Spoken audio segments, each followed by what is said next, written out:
Planas gyvenimas. Ieškom savo laisvės formulių. Šiame epizode kalbinu Miglę Kapur. Interneto platybėse žinoma dėl virtualaus asistavimo, Indijos ir paslaugų antreprenerystės. Miglė dalinasi savo laisvės formulę apie tai, kaip dirbti ir gyventi iš bet kur, kiek nori, kada nori ir su kuo nori. Skamba kaip svajonė, ar ne? Kviečiu klausytis Miglės plano gyvenimo. Labas, Miglė. Labas, Dovilė. Galbūt kažkas ką tik klausė mūsų praeito epizodo, tai važiuojam nieko nelaukiant toliau. Pastaruoju metu komunikuoji, kad buvai neteisi. Tai papasakok savo šitą dabartinę 10 metų soloprenerystės kelionę, kur tu buvai neteisi ir kas dabar esi. Jau nebe močiutei, o savais žodžiais. Vis dar man atrodo, kad man, taip visiškai supanėrus į šitą coachingą ir pagalbą kitiems verslam pradėti savo solo verslus bene daugiau negu metus, bet man vis dar yra sunku save surinkti į žodžius ir tiksliai pasakyti, kągi aš darau ir kasgi yra, kam aš padedu ir kaip. Nors paprastai sakant, tai būtent, kad yra, kad aš padedu žmonėms pradėti savo solo paslaugų verslus, supakuojant jau tai, ką jie žino ir tai, ką jie jau turi. Tai reiškia, kad jų supakuojant žinias, jų patirtis, jų autentiškumą ir padedant jiems patikėti savimi, kad jiems to ir pakanka. Ir visą tai per veiksmą ir per darymą. Būtent, kad tai nėra tik tai mano kažkokių paskaitėlių ir pasakymų, kad tu esi pakankamas, tu žinok, čia jau vertas esi ir nieko daugiau tau nereikia. Ne, viskas yra iš esmės paremta tais mažais žingsniais, kai tu pats iš esmės nepajauti, o kada įvyksta ta transformacija, kad, dabar aš jau supratau, kad aš tikrai galiu. Tai aš iki šiol sulaukiu žinučių iš savo klientų programų dalyvių, kad jie sako vis dar, aš Miglė, kad tu tikėjai ir vis dar tiki manimi labiau negu aš pats. Nes čia yra vienintelis dalykas, kas man leidžia toliau judėti šitą savo solo verslo veikloje. Jeigu reikėtų sutrumpinti šitą, ką dabar papasakai, būtų, ką veikia Miglė, supakuoja žmonės ir jais teikia. Galėjai LinkedIn headline užsidėti. Genialumo zona buvo irgi tavo tokie žodžiai kažkuriam iš tavo naujienlaiškių. Kaip ją atradai ir kas ji dabar yra pas tave? Tai mano neabejotinai genialumo zona, kaip aš ją vadinu, yra dalintis. Dalintis įkvėpti, dalintis tuo, ką žinau, savo žiniomis, savo patirtimi ir įkvėpti žmonės patiems pradėti daryti. Tai čia yra, man atrodo, tai, ką aš pajutau, kad yra ta genialumo zona. Vienas, man atrodo, dalykas, kas atranda tokia nesusipratimas šitoje genialumo zonoje. Man atrodo, kad daug kas galvoja, kad mes galime genialumo zoną iššokti, praleidžiant visas kitas zonas. Nes iš esmės, tų zonų įvardinimas, čia tie, kas nežino, atėjo iš knygos The Big Leap, kur yra įvardintos 4 zonos, kur mes esame nekompetencijos zonai, kompetencijos zonai, ekspertiškumo ir genialumo zonai. Tai aš manau, kad retai kada mes galim iššokti į genialumo zoną, nepraėję visų kitų. Todėl, kad mes realiai nelabai žinom, o kas yra ta mūsų nekompetencija, jeigu mes niekada to nepabandėm. Nežinom, kas yra mūsų kompetencija, nežinom, kas yra ekspertiškumas. Nes jeigu aš šiandien sugalvočiau, kad aš imu ir pradedu kalbėti žmonėms apie tai, kaip pradėti savo solo verslą, aš nežinau, ar manim kažkas tikėtų, patikėtų ir aš žinočiau, ką tiksliai reikia pasakyti. Kad ir kiek būčiau visokiausių dalykų ten perklausius, sužinojus, paskaičius ir panašiai. Tol, kol aš neperėjau pati per visus tuos pagrindinius dalykus, tol, kol aš nesupratau, kas yra mano ekspertiškumas, kame aš iš tikrųjų žinau dalykus, tik taip tada aš galėjau atrasti, o kas yra tas genialumas, kame mano. Tai mano genialumas yra būtent tame, bet man atrodo, labai visada vis tiek lūžiai yra susijęs su tuo mūsų ekspertiškumu, su tuo, kad man yra, viskas vis dar yra paremta tuo, kad man yra labai svarbu kokybė, man yra svarbu procesai, man yra svarbus labai klientų aptarnavimas. Tai yra ten, kur aš pati jaučiuosi ekspertė ir aš per tuos kampus besidalindama galiu ateiti į tą vat, savo, ir tada išnaudoti tą genialumą savo. Tai man atrodo, kad labai svarbu visiems suprasti ir pamažu atrasti, nu, ta prasme, kad lygiai taip pat yra procesas, nu, kol tu atrandi tą, kas yra tas genialumas tavo, jisai, sakau, nėra, vat, tiesiog, dėl to niekada nedirbu turbūt su žmonėmis, kurie yra studentai, nors atrodytų, kad ir jiems galėtų labai freelanceriavimas būti tas dalykas, kuris labai veiktų. Tai ne, aš manau, kad nu, tu jau turi praeiti kelią tam, kad tu galėtum pradėti tą antreprenerystę, kurią aš moku ir tą, kurią aš padedu pradėti. Tada, kai, nu, čia man atrodo, daug dažniau aš dirbu su tai žmonėmis, kurie nelabai net supranta ir sugalvoja, kaip visą tai sudėti, ką jie turi. Jie jaučia, kad kažko negana, kažkas yra ne taip, bet nesupranta, kaip visą tai sudėti kažką vieną. Kai tarp sakau, kai dirba, žinai, su studentais, ten yra daugiau maksimalizmo ir vardant pinigų viskas, nes nu, reikia dėl to daryti, negu dėl savęs realizavimo. Sakai, kiek dabar turi, esi pakankamas ir nuo to gali pradėti. Ir man iškart tie studentai arba ką tik baigė mokyklą, besirenkantis savo kelią žmonės stovi prieš akis, kurie trokšta genialumo čia ir dabar, pinigų greitai, ypatingai šiuolaikinis jaunimas. Na, neskau, kad mes čia labai senas, bet turbūt visi suprantam šitą momentą. Ir tuo pačiu tu sakai, kad pas tave ateina žmonės, kuriems tu padedi savo verslą startuoti. Ar visas šitas supakavimas to žmogaus, kurį ką tik pati vardinai kaip tavo kliento, nu, turbūt aš jau žinau atsakymą. Tikrai neprivežinai rytoj prie genialumo kažkokio tai, bet kada ir kaip gali žmogus tikėtis, kad prieis prie savo to genialumo ribos? Aš manau, kad čia labai kiekvienam yra skirtingai, bet man atrodo, kad viskas prasideda nuo to žinojimo.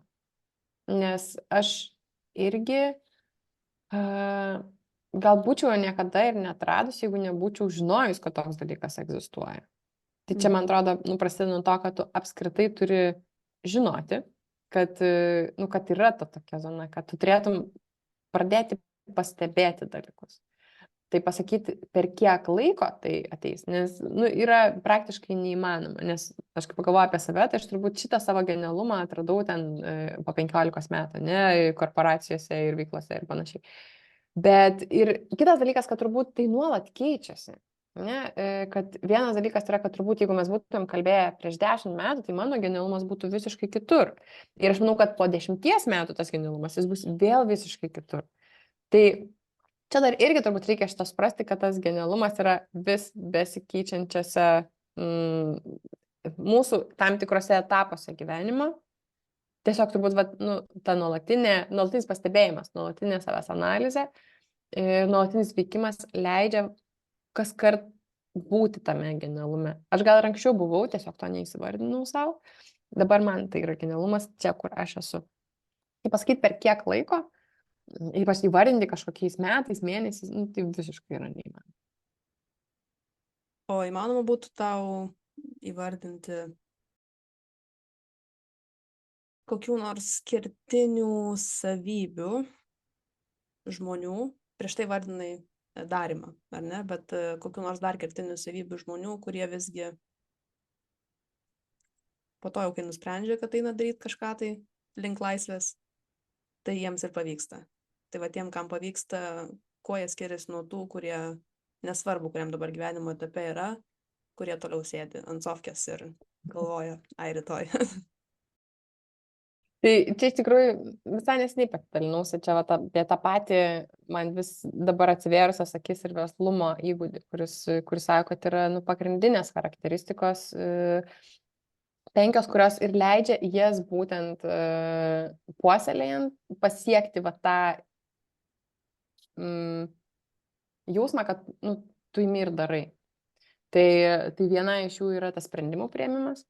Tai reiškia, kad tu turi išmokti priiminėti sprendimus. Net jei tai yra neteisingas sprendimas. Man labai patinka šitas pasakymas, kad geriau blogas sprendimas negu jokio sprendimo.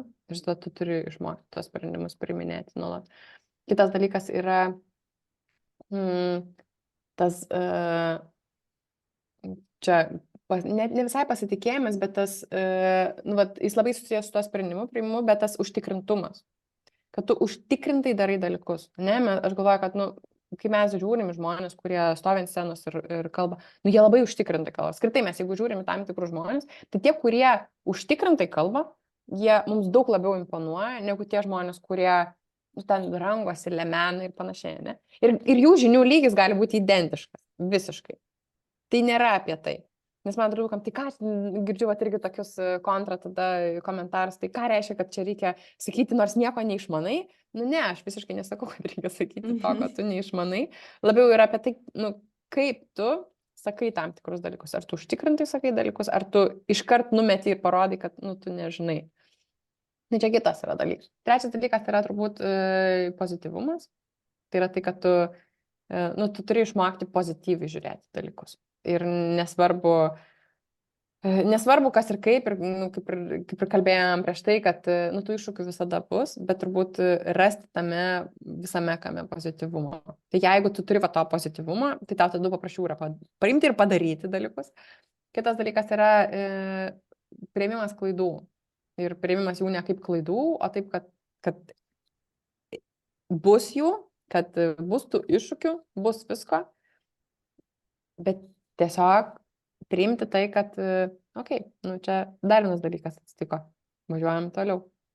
Ir man labai patinka dar vienas iš tų charakteristikų, tai yra nuolankumas, kai aš labai galvojau, ką reiškia, kodėl nuolankumas yra priimamas ir kažkaip įdedamas į visą šitą charakteristikų apibrėžimą, kad jisai iš esmės yra tas, kuris apjungia visas kitas charakteristikas. Nes tada nebėra to, kad jeigu tu darai dalykus, nors nežinai, nereiškia, kad tu ir eini ten per visų galvas ir niekas tau nerūpi. Tu supranti situaciją, tu nuolankiai ją pažiūri ir tu tą darai. Tarsi tas buvimas tokiu humble ir kad tu nori visada būti kambaryje, kur nesi pats protingiausias, ne, kaip savo, kad jeigu tu esi, kur esi pats protingiausias, tai tu esi the wrong room, tai nėra tas kambarys. Tai va čia yra, apie tai yra tas nuolankumas, kad tu nuolat turi save mesti į tokias situacijas.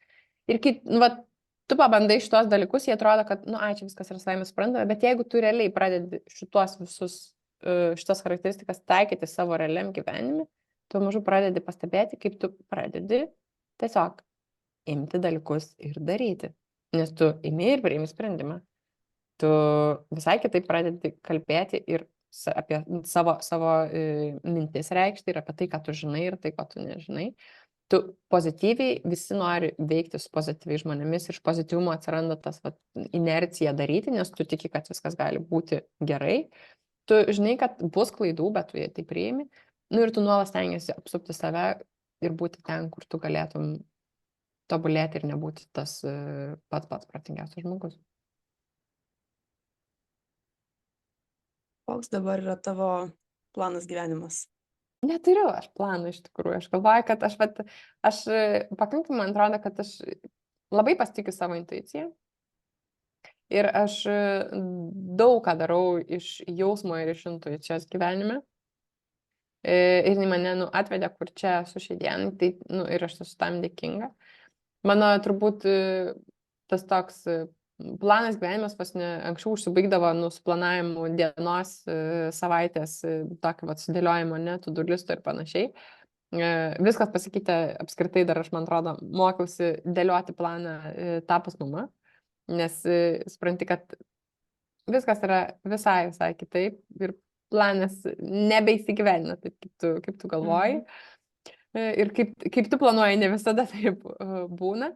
Bet mes su savo tiesiog prisėmus tai, kad planuoti, bet daryti vis tiek. Nors žinai, kad tau galimai nepaeis tas planas. Bet aš turiu tą tikėjimą, kad I'll figure it out. Aš rasiu būdą kažkaip. Tai, ir šiandien, mes suderinom šitą su tavimi pokalbį. Aš realiai net nežinau, kokia čia bus situacija. Nežinau, ar čia turėsiu kas tą vaiką pažiūrėti, neturėsiu kas pažiūrėti. Ar čia reikės migdyti, ar čia reikės, net neįsivaizduoju, bet aš žinau, kad I'll figure it out. Aš sugalvosiu, kaip ką daryti. Tai, tokio, žinai, pasakyti, kad yra kažkokiam laikotarpiui planas ir kas tai turėtų būti, nežinau. Aš turiu įvairiausių idėjų gyvenime ir aš turiu ir tos idėjos nuolat jų pildosi. Tai Tai dėl to aš kažkaip labai pradėjau tai pakankamai lankščiai žiūrėti, nes aš žinau, kad aš pakeliui tiesiog atrandu kažkokią idėją, kuri, nu, tuo metu, man atrodo, tai, ką turėčiau gyventi ir aš to įmuosi. Tai toks intuityvus, galėčiau pasakyti, mano planas gyvenimas yra. Norėtųsi visiems tokios intuicijos palinkėti. Ar galėtum Linkiu. Linkiu ir aš. Ar galėtum papasakoti per praeito epizodo pirmus savo sakinius minėjai apie tą holistinę laisvę, kurią šiaip patiri apskritai, niekaip nestrateguojant ten, ar čia finansinė, ar kokia nors kita. Papasakok tą jausmą. Kaip dabar, kiekvieną dieną jautiesi, suprantant, kad esi laisva?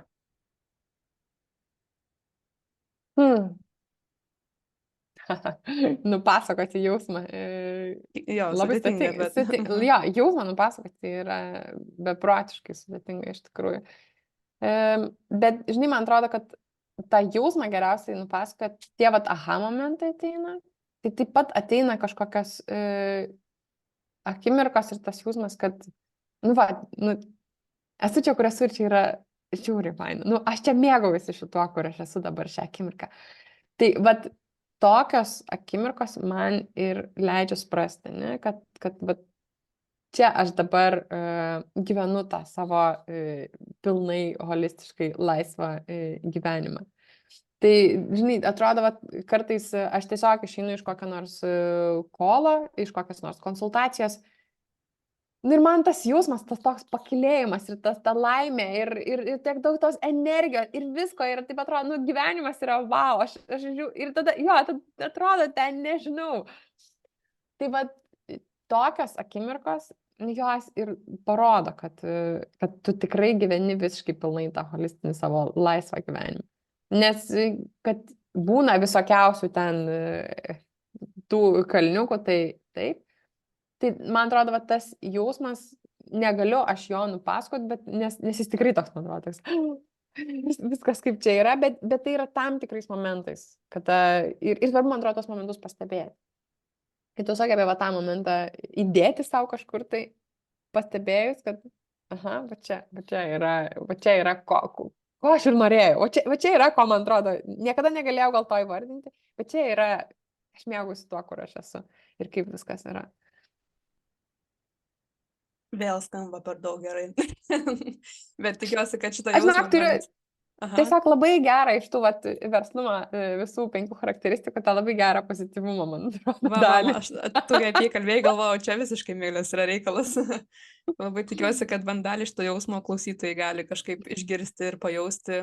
Ir net ir nesant savo kažkoje dabar genialumo zonoje, čia į klausytojus kreipiuosi, galim suprasti, kad ir čia galim būti pozityvus, trokštantis patirčių, humble, kaip sakė, ar ne, ir tiesiog mėgautis tą akimirką. Papasakok, ko palinkėtum savo, tradicinis klausimas, pačią sunkiausią savo kokią nors gyvenimo akimirką, nebūtinai susijusią su verslu, bet jeigu prisimeni ir buvo tokių, nebūtina apie tą akimirką, aišku, pasakot, bet ko tada palinkėtum savo, suprasdama, kad vis tiek rytoj bus geriau. Man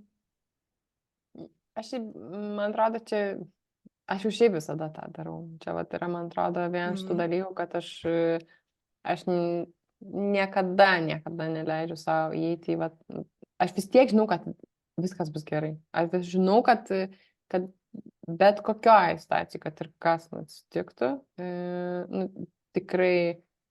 Tai man atrodo, kad tas palinkėjimas ir yra, kad išlaikyti tą tikėjimą, kad aš ir toliau, kad ir kokie dalykai vyktų gyvenime, kad aš ir toliau galėčiau išlaikyti šitą tokį tikėjimą, kad viskas bus gerai, kad kažkokiu būdu dalykai išsispręs. Manau, kad čia yra pats pagrindinis dalykas. Nesugalvoju, dabar galvoju, kad kokias, nes, tų sunkių momentų tikrai buvo gyvenime. Čia vėl nėra, kad visą laiką atrodo, tikrai buvo ir daug buvo.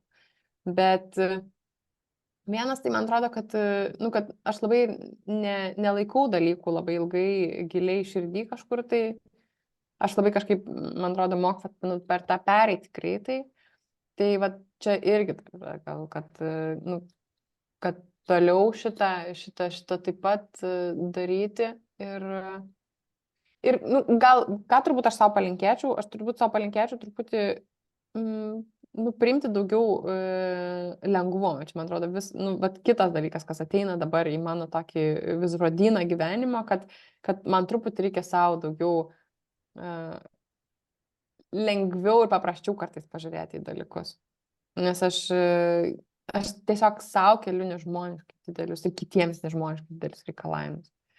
Ir kad galbūt reiktų, aš iš vienos pusės galvoju, o kodėl aš turėsiu nusileisti tą kartelę? Nesąmonė.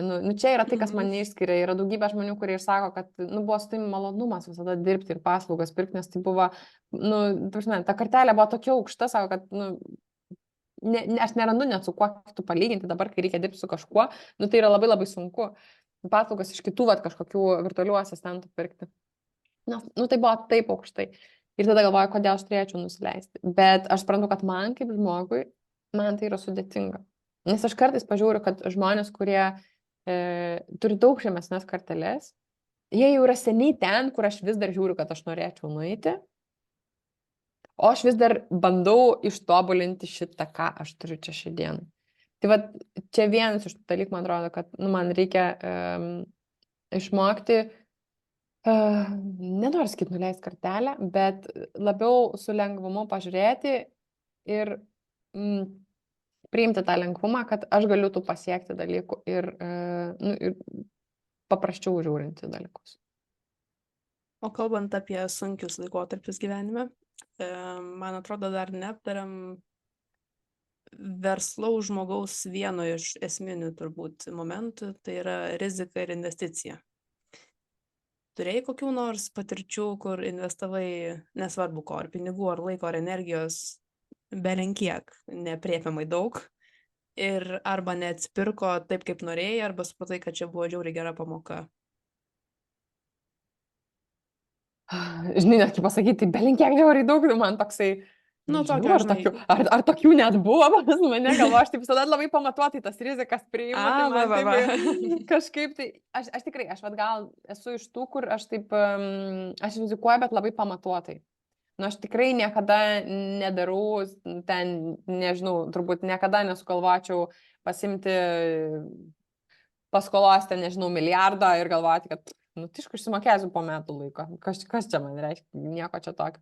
Ne, tai tikrai aš viską, ką darau, aš pakankamai pamatuoti. Aš žinau savo galimybės, man atrodo, kad kiek tai yra. Tai žinai, tai pasakyti, kad visiškai nėriau į tokią teklą, visiškai neįsivaizduodama, kas tenais bus. Tai taip turbūt nebuvo niekada. Bet iš tų, galvoju, tokių, sudėtingų momentų. Aš, man atrodo, žinai, kada, kai aš pradėjau labai augti mano komandą agentūroje ir, tada buvo tokia ir baimės buvo daug, o jeigu aš negalėsiu jiems visiems mokėti, o jeigu čia dabar, kažkas atsitiks, nes aš per savo veiklą patyriau ir pandemiją, ir karą, ir tai atsiliepia neabejotinai mano verslui. Ir tai reiškia, kad po tokių patirčių tu supranti, kad gali iš tikrųjų bet kas atsitikti. Nes aš labai gerai atsimenu, kai tuo metu, kai prieš pat pandemiją, mes tuo metu su vyru planavom kelionę į Ameriką ir toks buvo, gerai, čia didelė investicija. Bet kas gali gyvenime atsitikti? Kas tokio gali atsitikti? Taigi viskas, mes tokie, viskas bus gerai. Ir mes važiavome į Ameriką ir prasidėjo pandemija ir mes vos grįžom į Lietuvą, ten, nežinau, valandų klausimų. Ir tada mane pagavo visiška baimė ir kas čia dabar bus. Bet ką noriu pasakyti, kad tada tas momentas buvo turbūt mano gyvenime, kai aš pradėjau auginti komandą, kad, ar tikrai, kažkokie tokie net ne mano kontroliuojami dalykai gali atsitikti, kad kažkas gali būti nesukontroliuojama. Tai buvo šita baimė, kad galbūt negalėsiu komandą atsiskaityti, negalėsiu suteikti, bet visada man atrodo, kad mano gyvenimas tai yra baimė apie kitus žmonės, kad kad kažkam kitam kažko negalėsiu tiek suteikti, kiek norėčiau, kiek pasižadėjau, kiek turėčiau padaryti. Kai naktį nemiegot galvodamas, ne ką ir tai valgysiu, kaip žmonėm atlyginimą išmokėti, ne? Taip. Rizikos. Visame šitame, kaip ir sakai, esi labai risk averse ir pamatuoji visas rizikas. Bet kai kažkas nutinka, kur visiškai yra ne tavo įtaka ir išoriniai veiksmai daužo iš visų pusių ir tavo verslą, ir tave pačią, kaip šitam chaosui susitvarkai ir kaip ten atrandi, jeigu galima tai pavadinti, ramybę arba bent jau kažkokį kelią, kad galėtum kiek įmanoma labiau nesiparint. Bet čia, man atrodo, aš atvirkščiai. Aš šitoje vietoje esu daugybę kartų sau sakiusi, kad viskas, ko aš negaliu kontroliuoti, that's okay. Viskas į tai tą aš truputį nustumiu į šoną. Nes jeigu aš negaliu kontroliuoti, tai aš negaliu sukontroliuoti šitų dalykų. Jeigu aš galiu kontroliuoti ir aš kažko nepadariau, čia aš galiu save užplakti ir ten visokiausių dalykų prisigalvoti ir trampampam, bet ten, kur nieko tu negalėjai padaryti, tada aš nesu iš tų žmonių, kad aš kažkaip bandyčiau suvaldyti tas rizikas. Yra taip, kaip yra ir man atrodo, čia atėjo tas supratimas ir suvokimas per daug laiko ir per to buvimo versle. Tai, nes aš labai gerai atsimenu, kai aš, ypač pradžioj verslo, aš ateidavau, kam kitam vyrui ateidavau pasiskūsti apie tai, kaip anas, tas įvyko, kažkas tai dar. Ir aš labai gerai atsimenu, jis sako, Miglė, bet tai tu verslą darai. Tai šitai bus. Prasme, čia yra normalu, tu sako, tu turi šitą priimti. Ir jam tokia nuostaba buvo, nes jisai yra išraugęs, yra šeimoje verslininkų ir jam tokia buvo, kodėl tu iš vis taip reaguoji į dalykus. Tai verslą darai, nusiramink. Taip, čia yra visiškai normalu, kad šitaip yra. Ir man labai ilgai užtruko, kol aš pradėjau priminėti visokiausius ups and downs labai ramiai. Nes pradžioje, man atrodo, ir visi šitą perina, man atrodo, tie, kurie pradeda, kad tu viską labai asmeniškai priimi. Tu bet kokį klaidą, bet kokį kliento pasakymą, viskas yra tavo labai labai didelį asmeniškumą atsiremia. Kaip, turbūt po kažkiek laiko tu tiesiog pradedi taip, bet čia iš to paties, kad kai darai, tai tampa normalu. Tai čia į darymą vėl viskas.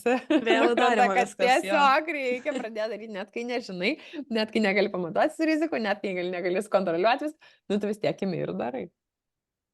Tik turbūt patį pirmą kartą, kai dar kas nors nėra bandę daryti, pavyzdžiui, savo verslo arba eiti antreprenerystės keliu, galvoja, kad tas pirmas bandymas bus čia visiška tragedija, žinai, daugiausiai rizikų, daugiausiai nežinybės, daugiausiai baimės. Tai žiūrėkit, Miglė, čia jau kiek 10-15 metų eina visai šitais ups and downs keliais ir iki šiol ir parinasi, ir bijo, ir viskas čia normalu. Paskutinis sakinys, gali ilgiau pagalvoti, jeigu nori, bet jeigu dabar atsistotum prieš visą pasaulį ant scenos, ką šiandien pasakytum žmonėms?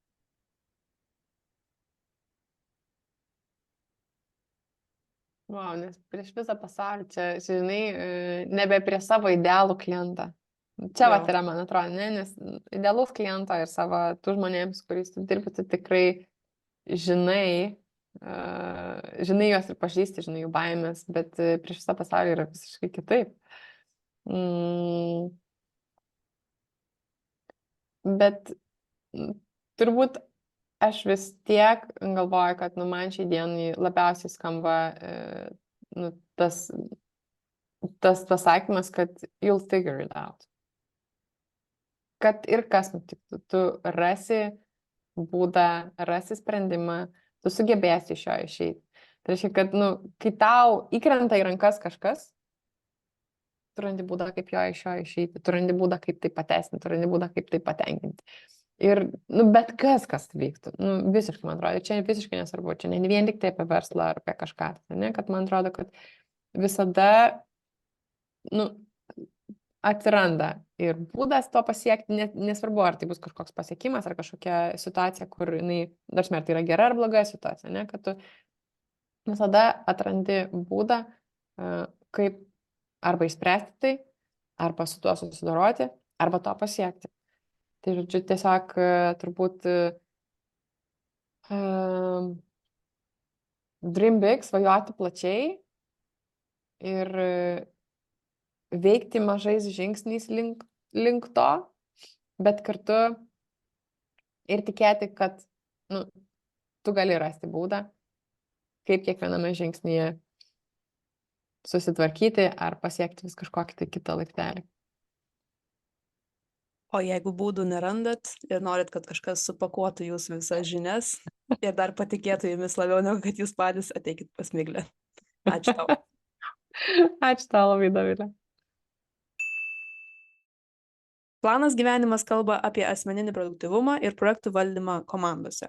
O šis podcastas yra galimybė mums visiems, besiklausant kitų žmonių laisvės formulių, pabandyti atrasti savo planą gyvenimą. Jeigu įdomu, kviečiu klausyti, komentuoti, laikinti, subscribinti, sharinti, rašyti mums laiškus ir klausimus ir su nekantrumu laukti vis kito ir kito epizodo. Iki greito.